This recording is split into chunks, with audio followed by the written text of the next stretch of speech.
পরিবেশ নির্মল রাখা আমাদের সকলের নৈতিক দায়িত্ব। মেয়র দীপক মজুমদার। আধ্যাত্মিক গুরু শ্রী শ্রী রবিশঙ্করের ৭০তম জন্মবার্ষিকী উপলক্ষে এক অনুষ্ঠানের আয়োজন করল শ্রী শ্রী রবিশঙ্কর বিদ্যা মন্দির। সোমবার আগরতলা হারাধন সংঘ সংলগ্ন ডিমসাগর পার্কে বিদ্যালয় কর্তৃপক্ষের উদ্যোগে এক বিশেষ স্বচ্ছতা অভিযান ও বৃক্ষরোপণ কর্মসূচি পালন করা হয়। এদিন এই মহতী অনুষ্ঠানে উপস্থিত থেকে কর্মসূচি সূচনা করেন আগরতলা পুর নিগমের মেয়র দীপক মজুমদার। এদিন শ্রী শ্রী রবিশঙ্কর বিদ্যা মন্দিরে পড়ুয়ারা ডিমসাগর পার্ক এলাকায় সাফাই অভিযানে মেতে ওঠে। মেয়র দীপক মজুমদার বলেন, ভারতবর্ষের প্রধানমন্ত্রী নরেন্দ্র মোদী স্বচ্ছ ভারত অভিযান এবং শ্রী শ্রী রবিশঙ্করের পরিবেশ রক্ষার বার্তাকে সামনে রেখে তারা পার্কের চারপাশ পরিষ্কার পরিচ্ছন্ন করে। স্বচ্ছতা অভিযানের পাশাপাশি পরিবেশে ভারসাম্য বজায় রাখতে এবং আগরতলা শহরের সৌন্দর্য বৃদ্ধিতে পার্ক চত্বরে বিভিন্ন প্রজাতির চারাগাছ রোপণ করা হয়। পরিবেশ নির্মল রাখা আমাদের সকলের নৈতিক দায়িত্ব। বিদ্যালয়ের ছাত্রছাত্রীদের মধ্যে এই ধরনের সচেতনতা আগামী দিনে এক সুন্দর শহর গড়ে তুলতে সহায়ক হবে। কেবল পুঁথিগত বিদ্যা নয়, সমাজ ও পরিবেশের প্রতি দায়বদ্ধতা শেখানোই তাদের মূল লক্ষ্য।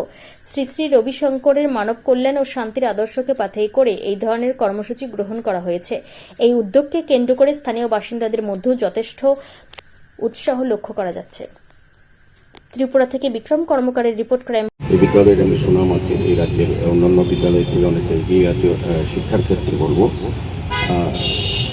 এই বিদ্যালয় থেকে অনেক স্টুডেন্ট এখান থেকে পেরিয়ে এই রাজ্যে না এদের বাইরে গিয়েও অনেক সুনাম অর্জন করেছেন, আমাদের রাজ্যেরও গৌরব বৃদ্ধি করেছেন। পাশাপাশি আমি বলবো যে আজকে যে কর্মসূচি রাখা হয়েছে, বর্তমান যারা স্টুডেন্ট আছে তাদেরকে পুঁথিগত বিদ্যার পাশাপাশি সামাজিক কর্তব্য, সামাজিক দায়িত্বকে সামনে রেখে এবং তার নিজের পরিমণ্ডলকে সুস্থ সুন্দর রাখা, পরিবেশকে রক্ষা করার ক্ষেত্রে তাদের যে এই কর্মসূচি আমার মনে হয় অত্যন্ত গুরুত্বপূর্ণ। কারণ আমরা জানি যে সুস্থ পরিবেশ থাকলে পড়াশোনা করা যায়, সুস্থভাবে ভালো থাকা যায় এবং সমাজও সুস্থ থাকে। এখানে যে এই অনুষ্ঠানটা করা হচ্ছে হারাধন সঙ্গে, এটা আমরা বলবো যে ডিমসাগরের ফেজ 1 ফেজ 2 এই অংশটাই জলাভূমিটা আগে পরিত্যক্ত ছিল। এই অঞ্চলটা ছিল একদম আমি বলবো যে আমাদের ডাম্পিং ইয়ার্ডের মতো, সমস্ত আবর্জনা নোংরা এই পুকুরে মানুষের ফেলত, এই এলাকা যারা বসবাস করতেন। তো যাই হোক, আমরা আগরতলা পৌরনিগমের পক্ষ থেকে এই 1 এবং ফেজ 2 এই পুকুরটা আমরা সংস্কার করেছি, সৌন্দর্যন করেছি এবং মানুষ যাতে ব্যবহার করতে পারে বিভিন্ন কাজে সেটা আমরা তুলে দিয়েছি। এবং সারা আগরতলা শহরে এই ধরনের পরিত্যক্ত পুকুরগুলিকে আমরা সংস্কার করছি। কারণ এই কারণে যে এই পুকুর থেকে এখানে যেতেই পরিবেশ দূষণ হয়, তার ফলে কিন্তু মানুষ অসুস্থ হয় বা স্বাভাবিক জীবনযাত্রা যাদেরকে পরিবেশ ধারণা থেকে যেটা বলবো যে মানুষ ঠিকভাবে বাঁচতে পারে না। এবং বৃক্ষরোপণ যেটা করা হয়েছে, ম্যাডাম যেটা বলেছেন যে বৃক্ষরোপণ করার উদ্দেশ্য হচ্ছে ফ্রি অক্সিজেন, আমাদের প্রকৃতির যে ভারসাম্য রক্ষা করে এই ধরনের আমার গাছ।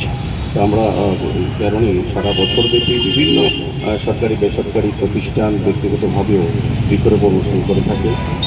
আমরা পৌর নিগমের পক্ষ থেকে বিভিন্ন ওয়ার্ডে বিভিন্ন সময় বৃক্ষরোপণ উপর আমরা জোর দিই, কারণ আমরা দেখেছি যে আমাদের প্রকৃতির যে অবস্থা বা আমাদের যে জীবনযাত্রা বা আমাদের আগামী প্রজন্মকে সুস্থভাবে ভালোভাবে যদি বাঁচতে হয় তবে আমাদের এখন গাছ লাগানো উচিত।